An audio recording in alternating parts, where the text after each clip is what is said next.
hermanos, continuamos el estudio bíblico. ¿Okay?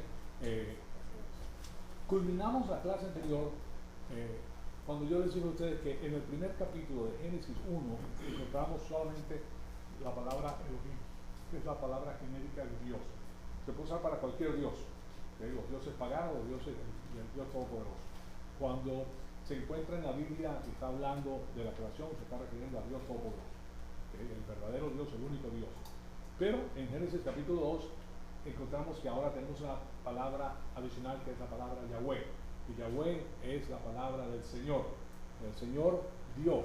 Cuando habla del Señor Dios está hablando, se utiliza Yahweh para los tres miembros de la Trinidad también, quiero que sepan, depende del contexto, pero generalmente se refiere al Hijo. El Señor Dios es Jesucristo, pero también se refiere a Dios Padre. Depende del contexto, es que el uso de la palabra. Entonces, aquí en ese capítulo 2 es introducida por primera vez la palabra Yahweh, y siempre debe tener para nosotros el día de hoy que estudiamos la Biblia, pues, y para los judíos en todos los tiempos, el hecho de que es una referencia al Dios de los pactos de Israel, que es un Dios ético y que es el Dios que no solamente dio los 10 mandamientos en el monte Sinaí, sino que además es el Dios que da el mandamiento singular en el jardín del Edén. El Señor Dios formó entonces al hombre del polvo de la tierra, y este es el mismo principio reiterado en Isaías 43, que es donde quería llevarlos. Y ahora sí les pongo en la pantalla Isaías 43. Claro está que nos dice, pero ahora, así ha dicho Jehová. La palabra Jehová es Yahweh. ¿Okay? Yahweh. El que te creó, oh Jacob, el que te formó. Ahora la palabra es yatzar, de formar. No temas, porque yo te he redimido, yo te he amado por tu nombre, tú eres mío. Dios le está diciendo al pueblo de Israel que el pueblo de Israel es suyo, pero Dios también le da al pueblo de Israel a el Mesías para que lo reciba. Ahora ustedes ven desde la formación que hemos hecho nosotros en el estudio del libro de Deuteronomio, que desde la formación se le está enseñando al pueblo de Israel que Jehová es Dios, que en él hay que confiar, que no metas en sincretismo con ningún otro país, con ninguna otra sistema pagano. El sistema que gobierna el mundo es un sistema pagano. El hombre tratando de dirigirse sin Dios, eso es paganismo. Eso es echar afuera al creador. Es como si tú vas a visitar una casa y tú decides, bueno, esta casa está muy linda, y sacas a las personas que son los dueños de la casa, ahora la casa es mía, usurpando pues la casa. ¿Te das cuenta? Es lo mismo que hacemos nosotros, o que hace el mundo pagano, que el dueño de todo esto es Dios, pero él no tiene que ser anulado. No entendamos, no hacer uso de lo que nos dé la gana, como nos dé la gana. ¿Verdad que cuando lo ves de esa manera te suena, ¿qué pasa? Eso no es aceptable. Pero eso es, o sea, así es, porque están diluidos pues con la mentira. Entonces esta palabra yatzar describe y representa a Dios como un alfarero, y tiene que ver con formar o moldear un objeto físico con materia que ya ha sido creada. Por eso dice, no temas, porque yo te he redimido, te he llamado por tu nombre, tú eres mío. O sea que los judíos podían identificar la creación de Génesis 2.7 con el Dios que los creó a ellos como una nación singular, porque la nación de Israel es singular. ¿Están los judíos? Bueno, en este momento el pueblo judío es muy pequeñito, está rodeado por todos los musulmanes, pero hay judíos en todas partes del mundo. Hay judíos que no saben que son judíos, porque el judío se ha mezclado con otras razas, con una gota de sangre judía que hace judío. ¿Okay? Esta es una parte muy interesante. O sea que hoy en día el pueblo judío está compuesto de todas las razas que existen en la faz de la tierra. ¿Y a qué raza me refiero? Pues ustedes saben que hay chinos judíos, y hay chinos japoneses, judíos japoneses, y judíos irlandeses, ¿okay? Judíos negros. La persona dice, no, sí hay judíos negros, ¿cómo no? Yemen está completo lleno de judíos negros. ¿Okay? En partes del África que encontraron que hacían todos los rituales judíos y eran negros. ¿Por qué? Porque se mezclaron, se mezclan. En todas partes del mundo existe la raza judía, señoras y señores. ¿Okay? Y así como hay judíos, hay gentiles. Ahora, Dios hace esto porque la persecución que viene no va a ser una cosa pequeña, va a haber una persecución extraordinaria. Ahora el judío, no importa en qué nación esté, que crea en el Señor Jesucristo, no va a pasar por la tribulación, pero el que no ha creído sí va a pasar por la tribulación. Pero tiene como un radar adentro de él que sabe, algo hay ahí que sabe. ¿Okay? Bueno, de todas maneras es algo muy interesante. Dios le dice, tú eres mío, el pueblo de Israel, finalmente cuando está en la tierra prometida. Y claro está, o sea que los judíos podían identificar a esa nación con él. Este verbo yatzar, entonces, es un verbo importante porque, como hemos notado, representa a Dios como el alfarero con el barro. El concepto es muy interesante. Indica muchas cosas acerca de su actividad creativa. Entonces, él es entonces preciso, deliberado, tiene un plan predeterminado en lo que corresponde al cuerpo físico del hombre. Y de hecho, pues Dios está pensando acerca de el asunto que, para darle forma antropológica a esa creación, a ese barro que él está creando, a medida que trabaja el barro, que este va a ser el cuerpo en el cual su hijo va a venir a encarnarse. O sea que cuando lo está formando, él sabe que posteriormente, en el corredor del tiempo, va a venir el Señor Jesucristo en la carne. Y ese es el cuerpo que él diseña para su hijo también. Entonces, también el cuerpo del Espíritu Santo, como le dije anteriormente, en que va a morar y va a ser un templo para la presencia moradora del Señor Jesucristo. Porque nosotros tenemos como templo de Dios la morada del Espíritu y reside en nosotros el Señor Jesucristo, la gloria Shekinah. En el templo, cuando el templo estaba siendo guiado por Dios, tenía la gloria Shekinah, que era representada por la columna de humo de día para que la gente lo viera, y de noche era una columna de fuego. La presencia de la gloria Shekinah. Nosotros tenemos la presencia de la gloria y tenemos también la morada de Dios Padre. O sea que a nosotros nos mora el Padre, el Hijo y el Espíritu Santo. Interesante, ¿no? Y hemos estudiado eso con mucho detalle anteriormente, pero simplemente para recordarles. O sea que va a estar diseñando un cuerpo humano de tal manera que va a permitir que la segunda persona de la Trinidad, que es infinita y eterna, llegue a ser finito y ubicado en un cuerpo. ¿Y para qué? Para expresar toda la naturaleza de la deidad en un cuerpo finito. Porque en el cuerpo de Cristo se expresa toda la naturaleza. Entonces, de manera que ese cuerpo físico mismo está diseñado para ser el instrumento a través del cual la imagen inmaterial de Dios es expresada. ¿Ves? Claro está que nosotros, cuando vemos al hombre formado, Dios formó al hombre del polvo de la tierra. Mira lo que está atrás de todo eso. Porque atrás de todo eso es que el Señor ve, el Señor puede pensar mucho más largo. No es que derecha en contra del Señor porque vas a perder. Él sabe todos los movimientos que tiene el ajedrez. ¿Me explico? Él es omnisciente. Entonces, muchas veces nosotros enfatizamos tanto al alma que tenemos la tendencia de quitarle el énfasis al cuerpo. Y eso regresa al hecho pues, que tenemos una herencia platónica que dice que lo material es más importante que lo inmaterial. Esa es la referencia platónica. Platónica viene de Platón. Y de Platón estamos hablando de la filosofía humana. La filosofía humana. Recuérdense que los ángeles estaban ahí en el proceso de la creación. Ellos saben todas estas cosas. Influencias a seres humanos para que ellos tengan le den como dice aquí los ángeles, un giro, un spin, le dicen un giro a las cosas para que salga de otra manera. Pero él es el que está promulgando estas cosas. Eso es lo que está atiburrado. Las Naciones Unidas están atiburradas de este tipo de pensadores. Y ellos son tontos. No, son inteligentísimos. Son súper inteligentes, pero no les sirve de nada la inteligencia. Por eso Dios dice: de fluidez, el conocimiento de los sabios y el entendimiento de los entendidos les sacaré. Porque ellos son sabios, pero en lo que concierne al mundo. Y ellos saben muchas cosas. ¿Por qué llegan a tener tanto dinero? Porque saben muchas cosas, saben muchísimo. Los banqueros mundiales, ellos conocen cosas que nosotros no tenemos idea. Y engañan a todo el mundo, porque ese es el sistema de engañar. Satanás engaña al mundo entero. El sistema, si yo les hablo del sistema monetario, ustedes se quedan con la cabeza. Recién ahora muchas personas han llegado a conocer que el sistema bancario no es el gobierno de los Estados Unidos. ¿Por qué? Porque Trump lo dijo. Trump mismo dijo: no, esto es un sistema de lucro personal. Estos son grandes instituciones privadas que son los que manejan el dólar.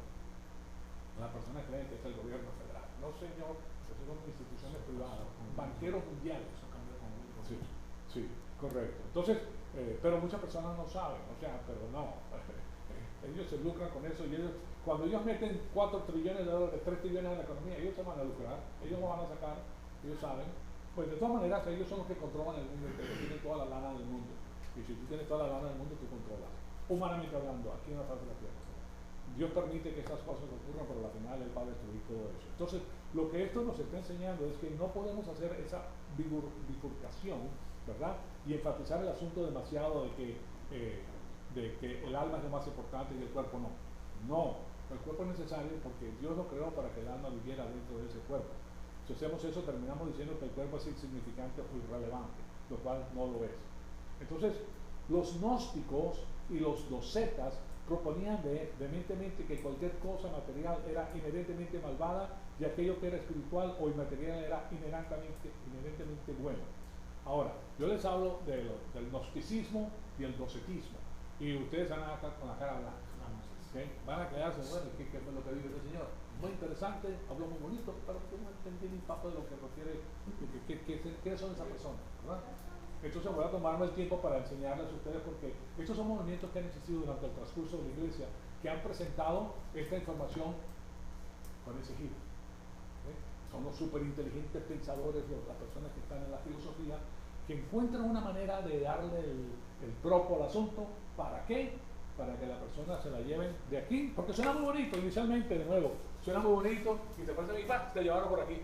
Y ya cuando llevas aquí, es más, si tú eso lo llevas definitivamente, la separación es tan grande que ya tú no sabes, cuando llegues allá no sabes ni dónde estás, te perdiste allá en la lontananza. ¿Okay? Entonces, eso es lo que ellos tratan de hacer. La persona que se va por el otro lado a la final se confunde. ¿Qué es confusión? Babilonia. Llamaron a la sede mundial de Satanás, a Babilonia. ¿Okay? Entonces, tenemos que estar al tanto. Todo esto tiene un significado extraordinario. Ahora, lo que quiero hacer, y lo quiero hacer pues con la pantalla. Gnosticismo. Ahí tienen ustedes, si quieren sacar la fotografía, porque yo sé que no se van a recordar de todo lo que les estoy diciendo. No se van a recordar, y está bien, es normal, no se preocupen. No es que sean brutos, no tiene que ver nada con eso. Es demasiada información. ¿Okay? Es demasiada información. La información tiene que venir a nosotros repetidamente. A mí no se me queda ninguna de estas cosas de la primera vez, ni de la segunda, ni de la tercera, ni de la cuarta, ni de la quinta. No les sigo diciendo porque ustedes van a saber quién soy, pero me demoro mucho tiempo que se me pegue toda la información. Hay personas que tienen una capacidad mental increíble que 3 veces y se le quedó grabado, que le dicen verbatim. ¿También dice la palabra verbatim así como lo digo?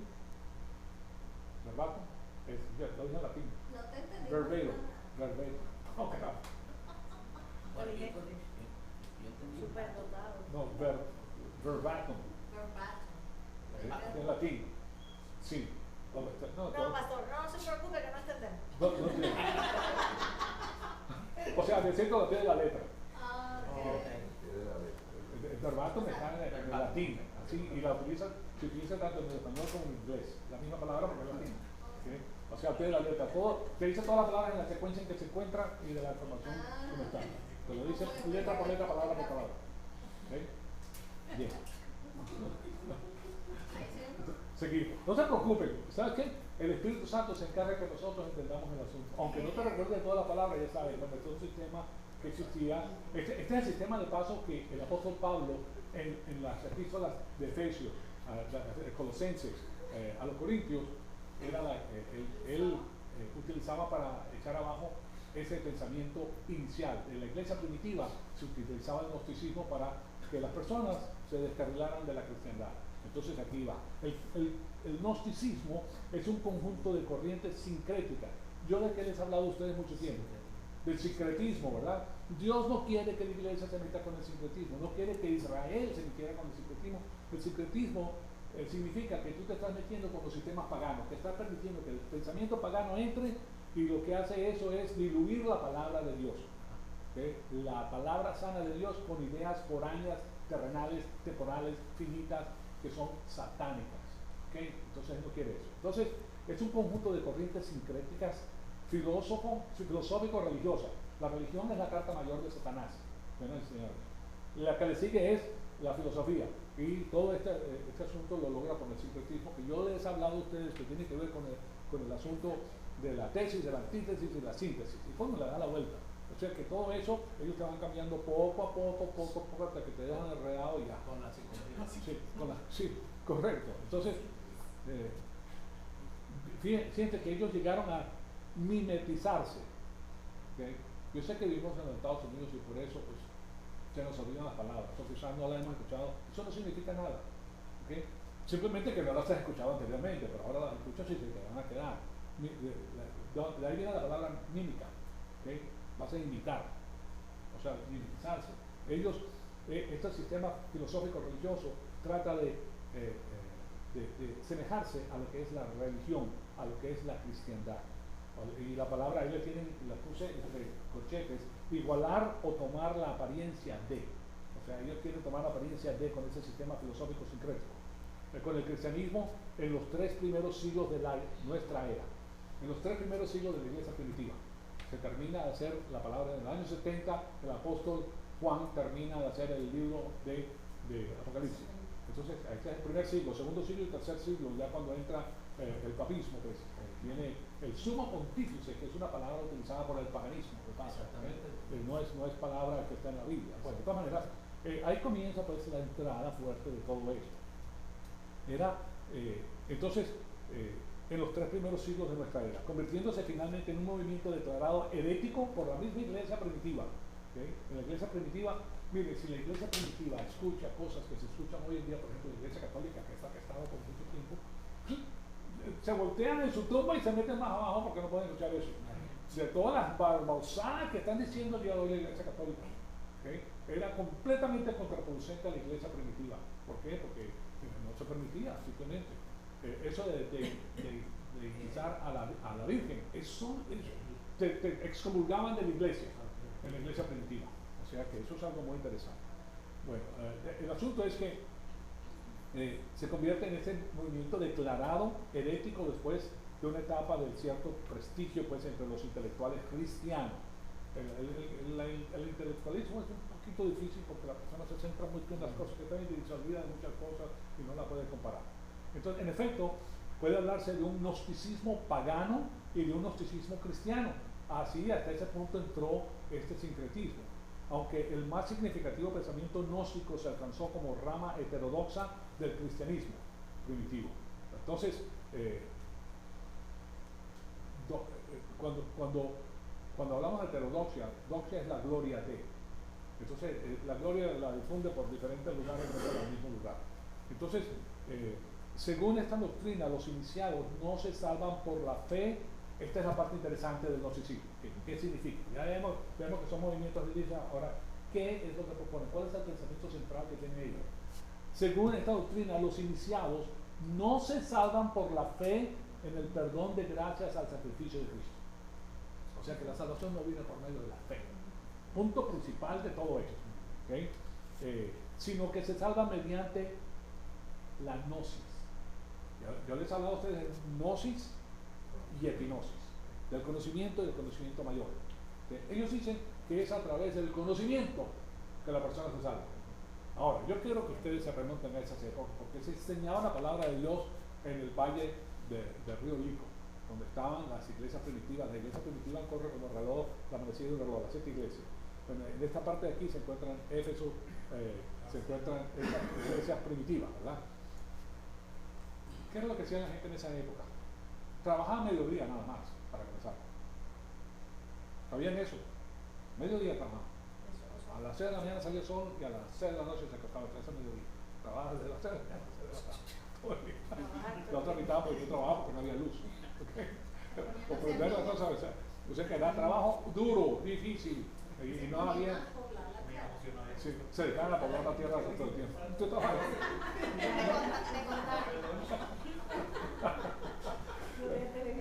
Bueno, para la mujer era terrible. Terrible. Sí, ay de que el hombre te pidiera un caldo de pollo, porque ahí sí se te formó el desastre. Hay que ir a traer el agua, la leña para poder pelar o sea, la gallina. Oh, eso es un desastre. Y no le pusiste ajo.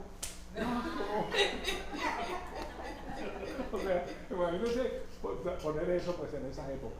De todas maneras era dificilísimo. Pero, ¿cómo se vestía esa gente que trabajaba en el campo todo el día? Porque eran agricultores y se dedicaban al ganado.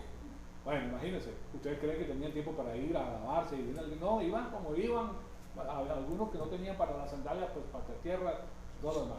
Entonces, viene esta gente y le dice, no, aquí para que ustedes se salven, necesitan conocimiento. Paz, ahí acabaste con la mitad de la congregación, por lo menos, ¿verdad? Porque no sabían ni leer ni escribir. Entonces le dicen eso, oye, entonces ahora qué hacemos. Pero eso es lo que ellos proponían. ¿Se dan cuenta? La salvación la hizo Dios para todo el mundo. Fe en el Señor Cristo está salvo. Punto. O sea, pues, si no, pues es una discriminación tremenda desde el inicio al fin. Entonces, pero nosotros tenemos que remontarnos a esa época para ver lo que estaba pasando. Entonces, pero ellos entonces, porque estos eran los letrados, estos eran los doctores, las personas que tenían educación. Entonces ellos decían, claro, imagínense, ustedes ven a esta persona que matan el virus a trancazos, que les digan a ellos, óyeme, aquí no se salvan ustedes. No sé, ¿sí me explico? Y lo ponían en la parte de atrás. ¿Qué decía nuestro Señor Jesucristo? Ustedes se le dan la preferencia a las personas que vengan aquí al frente, a los que están bien vestidos, al otro lo ha hecho para atrás. Entonces, eso no tiene nada que ver con la cristiandad. Entonces, pero esto es lo que ellos hacían. Y la gente pasa mucho eso cuando tú no tienes información, cuando el pueblo no tiene información y los que tienen información son los que te están liderando. Entonces te pueden decir lo que te da la gana. Y si tú eres una persona que cree en Dios, baja la cabeza y hace lo que te diga. ¿Sí me explico? Y entonces puede ser explotado fácilmente. Todo eso viene uno tras de otro, ¿verdad? Tú vas a hacer lo que te diga. ¿Okay? Pero Dios no quiere gente ignorante. Dios quiere que la gente aprenda y les dio un cerebro. Nosotros solamente utilizamos 1,5%, 2% de la capacidad mental que tenemos. O sea que tú tienes un cerebro que puede captar todas las cosas y con la plenitud del Espíritu Santo no hay nada que no puedas saber. O sea que te saca de la ignorancia. Lo primero que hace es sacarte de la ignorancia para que tú veas las cosas. ¿Tienes la capacidad de hacerlo? Sí. Claro que sí. Que no has escuchado ciertas palabras antes, bueno, eso no tiene nada que ver. Hay mucha información que nosotros somos más ignorantes que conocemos. Más ignorantes. Todos nosotros somos más ignorantes que sabientes. Tú no sabes, si yo te hablo por ejemplo, de la quirúrgica. Si tú estás en ese campo, tú no sabes nada de la quirúrgica. Yo te puedo decir así mil cosas. De la astronomía, mi papa. Te hablo de los cohetes de las pasas siderales. Cohetes se puso mi compadre anoche, ¿verdad? O sea, no saben nada de eso, tienen la referencia. ¿Sí me explico? O sea, pero tienen la capacidad para aprender. Sí, si te dan a ti la información, tú lo vas a aprender. Dios te hizo de tal manera que puedes entender todas estas cosas. O sea, que es falta de información nada más. Y claro está, si tú tienes que trabajar mediodía, llegas a la casa amolado, no te da tiempo para estudiar, o sea, tienes que sentarte para que alguien te diga. ¿Sí me explico? O sea que, pero las personas que están holgadas y que tienen dinero pueden estudiar, tienen tiempo para hacerlo. Y estas eran las personas que venían con el gnosticismo a decirle a las personas que si tú no tienes conocimiento es que tú no te vas a salvar. Así de simple. Entonces, esto es muy interesante. En efecto, puede hablarse de un gnosticismo entonces pagano y de un gnosticismo cristiano, aunque el pensamiento más significativo gnóstico es la rama esta heterodoxa del cristianismo primitivo, como les digo. Ahora, según esta doctrina, estos iniciados entonces no se salvan por la fe en el perdón de las gracias al sacrificio de Cristo, sino se salvan por medio del gnosis o el conocimiento introspectivo. O sea, hay un conocimiento específico que te están diciendo ellos de lo divino. ¿Okay? Eso, hoy en día ustedes pueden ver que existen iglesias que son los famosos místicos, que es la interpretación privada de lo que es Dios. Hay personas que están subidos pues en un poste, yo se los puse, 150 pies viven toda su vida allá arriba y les mandan comida para beber y dirán, está muy cerca de Dios. Está más loco que una cabra, pero la gente está pegada a Dios, no sale de allá arriba. Entonces, y las cabras se suben arriba de paso. Entonces, es algo que la gente no entiende. Entonces, con el gnosticismo y el misticismo se quedan así. Eso era lo que estaba pasando. Entonces, tienes que tener un conocimiento introspectivo divino, que es un conocimiento superior a la fe. ¿Okay? Entonces, no necesitas la Biblia, tú simplemente tienes que sentir el poder de Dios. O el Espíritu Santo te dice. O hablar en lenguas. O sea, ¿de dónde sacan esto? Bueno, se lo inventan y la gente lo cree porque son ignorantes y entonces tienes que creer lo que te digan. Entonces, y como eres una persona que participa y verdaderamente amas, tú también comienzas. ¿Qué fue lo que dije? No sé, pero son muy espirituales. Tengo el conocimiento introspectivo de la realidad. Y tú no hablas, tú eres un herético. O sea que te dan el tropo, pues tú eres el estúpido y nosotros somos más inteligentes. Y esa iglesia está muerta. Miren, como están sentados no hacen nada. ¿Ah? En cambio nosotros sí, aleluya, no todo el mundo. Eso se supone que sea ¿verdad? Pero yo les estoy diciendo eso para que ustedes sepan de dónde sale todo ese movimiento. Bueno, entonces ellos dicen que es un conocimiento superior a la fe. Ni solo la fe en la muerte, ni la muerte de Cristo bastan para salvarte. Eso es lo que dice el sistema este. Entonces, el ser humano es autónomo para salvarse a sí mismo. No necesitas a Dios. ¿De dónde cae ese sistema? El sistema cósmico. No necesita a Dios. Nosotros estamos sin Dios, no podemos hacer. Pedro Sí, todo el sistema, este sistema se había difundido por la iglesia primitiva por todos lados. Era un sincretismo de cuatro cosas diferentes, o sea que lo atacaban por todo punto de vista. Entonces el gnosticismo es una mística secreta de salvación. Se mezclan sincréticamente las creencias orientales e ideas de la filosofía griega, principalmente la platónica. Ahí está la influencia de Platón en todo eso. Es una creencia dualista, como el dualismo pérsico, ¿verdad? O persa, el bien enfrente del mal, el yin yang, ¿verdad? Que existe el uno con el otro eternamente. Y claro está, y yo les enseñé que eso no es así. Va a llegar un momento que Dios va a separar el mal del bien completamente, pero según ellos eso siempre ha existido. Entonces tienes que dar la ofrenda al mal y tienes que dar la ofrenda al bien para que como un seguro. El seguro que hace es bifurcar todo el asunto para que, bueno, si pasa algo aquí tengo, ¿verdad? Que si se fue el dólar al piso, entonces tengo aquí rublos, o tengo aquí otro sistema monetario. O sea, estás salvaguardando a ti mismo en caso de algún problema. Y que todo está en lo que concierne a las cosas naturales, sí, tiene sentido, ¿verdad? Por ejemplo, si solamente tienes gallinas y te viene el avian flu, te mata a todas las gallinas, entonces te quedaste sin muerte. ¿Okay? ¿Me explico? Entonces tienes que tener otra cosa que te ayude. Pero de todas maneras ya ustedes entienden de qué se trata. Entonces, es una mística secreta de la salvación, se mezclan estas creencias orientalistas, ideas de la filosofía griega, la platónica especialmente, es una creencia dualista, el bien frente al mal, el espíritu frente a la materia, el ser supremo frente al demiurgo. Ellos decían que Jesucristo era un demiurgo es un segundo Dios. ¿Por qué? Porque Jesucristo fue engendrado. Entonces ellos dicen, no, este está engendrado, Dios es primero que él, este es un demiurgo. Entonces, la materia lule, que es la materia parte espiritual y la terrenal. O sea que ellos habían creado todo un sistema extraordinario que tenían respuestas que a ellos les parecían que eran las correctas para las cosas de la vida. Entonces, el cuerpo y el alma, que es la parte que nos interesa mucho a nosotros. El término proviene del griego gnosticismo, que es gnosis o conocimiento. Entonces, ese es uno. Ahí tienen ustedes el primero.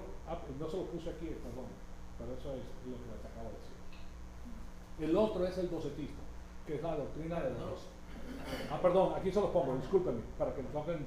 Ahí está. ¿Okay? Y el resto, y el otro es el docetismo. Entonces, permíteme ponerles aquí lo que es el docetismo, perdón. Es una secta herética también, considerada herética por la Iglesia Católica desde el inicio, ¿okay? Porque era la única iglesia que existía grande y era la que determinaba todo esto. En esa época no se llamaba la Iglesia Católica, era la Iglesia pues, universal. Entonces, que se remonta pues a los tiempos apostólicos. Su nombre se deriva del doquesis, apariencia, o sea que tenía la apariencia de aquí viene la herejía grande o semejanza. De paso, en los concilios que se hacían en la iglesia, este era el tipo de cosas que ellos miraban, y ellos llegaban a conclusiones en estos concilios. Entonces, es doquesis, que es la apariencia o semejanza, porque enseñaban que Cristo solo aparecía o parecía ser un hombre, pero no verdaderamente era un hombre. Y tenía la apariencia, o parecía haber nacido y vivido y sufrido, pero no fue así. Esto lo utilizan mucho los musulmanes. Algunos negaban completamente la realidad de la naturaleza humana de Cristo, y otros solo negaban la realidad de su cuerpo humano, o de su nacimiento o muerte. La palabra doceta se traduce mejor como ilusionistas. Eran los ilusionistas, era un fragmento de la imaginación. Si fuera el día de hoy, fuera una proyección holográfica. Ustedes han oído los hologramas. Gracias, hologramas. ¿Saben lo que es los hologramas? Ellos triangulan y proyectan, con proyectores triangulan y hace la apariencia de que hay una persona hablando, porque está triangulada con diferentes, y entonces pueden captar el cuerpo tiene 3 dimensiones, está en dimensiones, entonces ellos pueden captar esas dimensiones y parece que la persona está hablando. Es como la televisión, pero yo me puedo mover y se mueve porque la triangulación que ellos tienen permite que tú veas todas las partes de la persona. Entonces, si eso fuera, fíjense que hoy en día existe ese asunto de la holografía, pero ellos tenían, bajo el docetismo, tenían eso mismo, que era una imaginación, una figura, más o menos, parecida, ¿se dan cuenta? Pero, mira, no hay cosa nueva bajo el sol. Fíjense que allá, en esa época, existía. Ahora con la ciencia, ellos logran captar esa imagen. Que se puede comparar con eso. Entonces, es ilusionista. Aparece por primera vez en una carta de Serapión, obispo de Antioquia, en los años 190 y 203 después de Cristo. Entonces, de Antioquía, sí, perdón, gracias. A la iglesia de Rosos, donde habían surgido dificultades sobre la lectura pública del Evangelio apócrifo de Pedro. ¿Okay? La apócrifa, ya saben, que es parte de las escrituras que se encuentran en la Biblia católica, que no han sido consideradas como sanas. Ahí hubo, miren, en el inicio hubo una pelea tremenda y ganó, esa pelea la ganó una persona que estaba más vinculada políticamente con Roma, básicamente. Entonces permitieron que esos escritos existieran en la Biblia.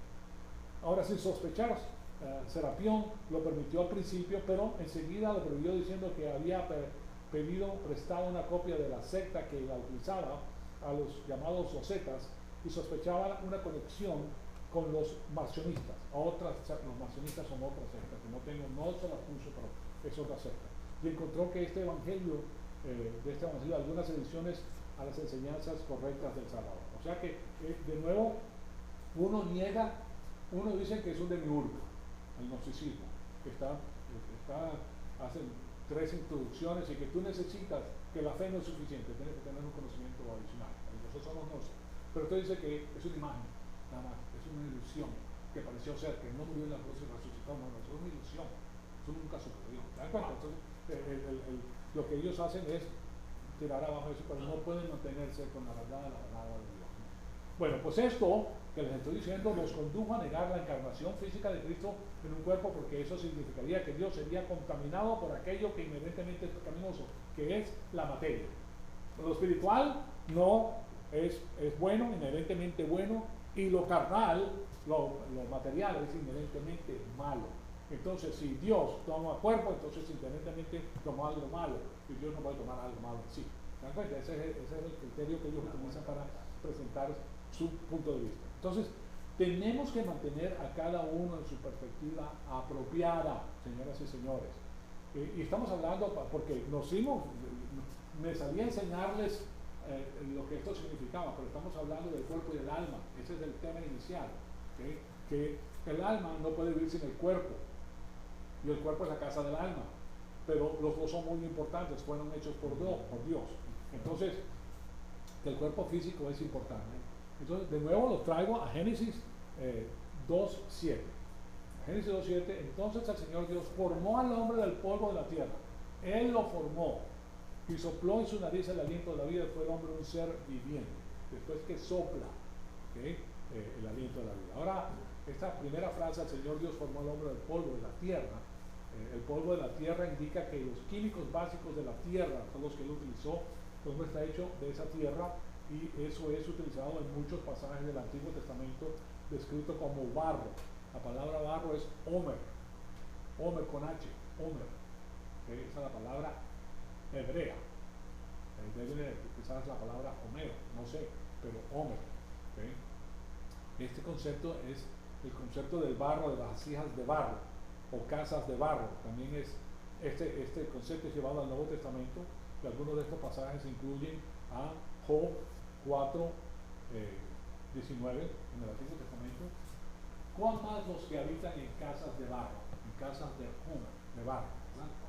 Cuyos fundamentos están en el polvo, afar? Ahora estamos empezando a ver que aquí hay algo que define muy bien el asunto de la creación. Ya estamos hablando de Job. Job, de paso, se supone que fue el primer libro escrito antes de que escribiera Moisés, perdón. Antes de que escribiera Moisés la información dada por Dios en el monte Sinaí. Pero es interesante lo que dice: serán aplastados más pronto que la polilla. O sea, el hombre puede ser destruido fácilmente. ¿Cuántos no viven en casa de barro, cuyos fundamentos están en el polvo, serán apartados más pronto que la polilla? Claro está que nosotros encontramos la información en lugares que no te esperas, porque aparentemente están diciendo otra cosa, pero cuando se hace el estudio exegético y entras a la palabra, te das cuenta, oye, esa palabra es utilizada de tal y tal manera, en tal y tal lugar. O sea que el significado no se mantiene, ¿verdad? Entonces, aquí vemos también a Job 10:9. Dios, acuérdate, por favor, de que tú me formaste como barro, Homer, la formación del barro, ¿verdad? Y que me harás volver al polvo, Afar. ¿Okay? Muy interesante. El polvo es seco, el barro es mojado. No sé si han visto ese asunto. De todas maneras, es algo muy parecido. Ahora, para culminar, les quiero dar Isaías 45:9, pero les quiero dar 1, 2, 3, 4 versiones y a la final les doy la correcta. ¿Okay? La correcta basada en las palabras que tenemos. La primera que les voy a dar es la de la Reina Valera. Hay varias de la Reina Valera, pero aquí tienes ustedes, miren esta traducción. Hay del que contiende con su hacedor. ¿Okay? ¿Quién es nuestro hacedor, de paso? Jesucristo, la Mesías de Israel. ¿Okay? Yahvé Elohim, nombre de él en la creación. Entonces, hay del que contiende con su hacedor, siendo nada más que un pedazo de tiesto entre los tiestos de la tierra. Dirá el barro al que le forma, ¿qué haces? ¿O tu obra no tiene asas? Interesante, ¿verdad? ¿No tiene asas? Bien.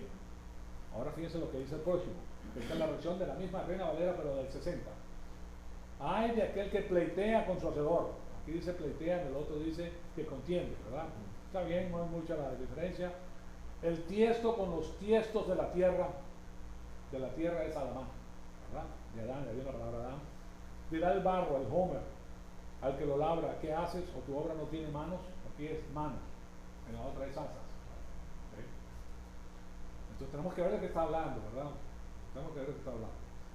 Isaías 49:5 en la Biblia de Jerusalén. Hay de quien litigia con el que le ha moldeado.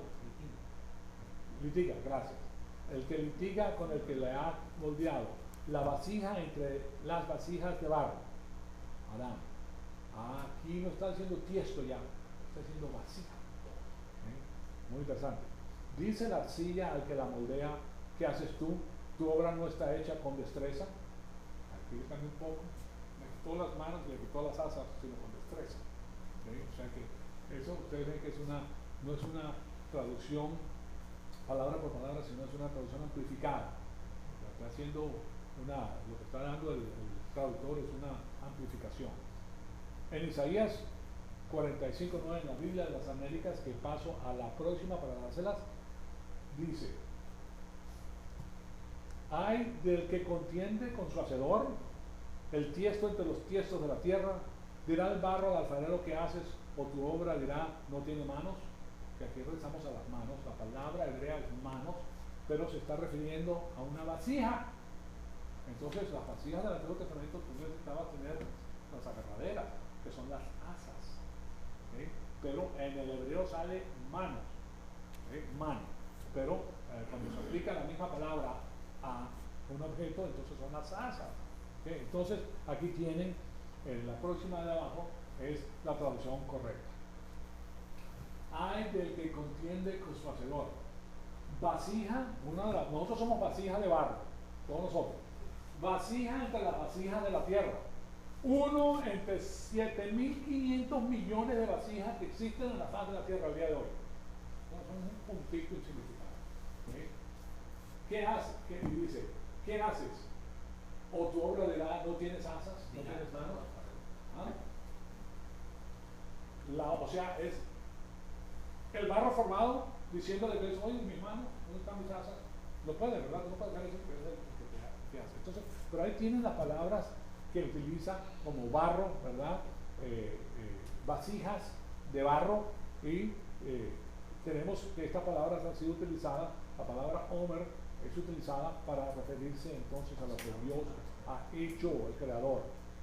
Y está hablando de la parte corporal, de la parte que fue construida al azar con los materiales existentes. Muy importante el verlo, no es banal, hecho de la nada. El alma del hombre es hecha de la nada. El barro ya fue hecho porque es materia introducida por Dios en la creación. Entonces esto se encuentra en un contraste total con lo que enseña la evolución, como comprenderán. Y eso es lo que les quiero enseñar la próxima semana. el contraste que tenemos con la evolución de la creación, porque la creación da tan abundante información que es imposible que, bueno, a primera vista sí parece que la evolución tiene razón, porque los eruditos y los... No, cuando lo pasas por la palabra de Dios, lo pasas por el filtro de la palabra, al piso caen todos, quedan como imberbes, como personas que no saben absolutamente nada, que están solamente haciendo pues conjeturas, que es lo que hacen los famosos, conjeturas y tesis y teorías y cosas de esas, pero no, cuando tú ves que el que hizo estas cosas te dice exactamente cómo ocurrieron, tú te quedas, este es nuestro Señor perfecto, el Dios Todopoderoso que nos ama. Ahora, ustedes comprenderán que mientras más conoces a Dios, más te quedas con la boca abierta. Mira todos los asaltos que han existido en contra de la palabra de Dios a través de los siglos. Estamos hablando de ya todos los años que han transcurrido en la historia humana. Siempre ha habido desde el inicio, estamos hablando desde que cruza el pueblo a poseer la tierra prometida, como el sincretismo ya estaba metiéndose. O sea que no es nuevo, lo que pasa es que está enchapado de una manera diferente o viene con una caja diferente, pero es la misma cosa. La misma cosa. Como dicen en Cuba. La misma cosa, es la misma cosa. Entonces, no podemos dejarnos engañar, pero para hacerlo tenemos que ir a la palabra de Dios. La palabra de Dios misma te dice todo lo que existe, pero la tienes que estudiar. Ahí culminamos nuestra clase entonces del día de hoy. Amadísimo Padre, te damos las gracias por la información que hemos recibido el día de hoy. Gracias porque tú derramas tu poderosa luz en todas las cosas que has hecho en tu creación y nos das a saber cosas que necesitamos saber para ubicarnos de la manera correcta en tu plan y saber que tú eres el todopoderoso, omnisciente Dios que hace las cosas de una manera perfecta y que nos das el privilegio de poder conocer estas cosas directamente de tu mano, Señor. Te pedimos que el Espíritu Santo nos rete con toda esta información que hemos recibido el día de hoy y te pedimos que tenga la máxima producción espiritual en nosotros para la gloria y la honra de tu Hijo amado, nuestro Señor Jesucristo. En su nombre te lo pedimos. Amén.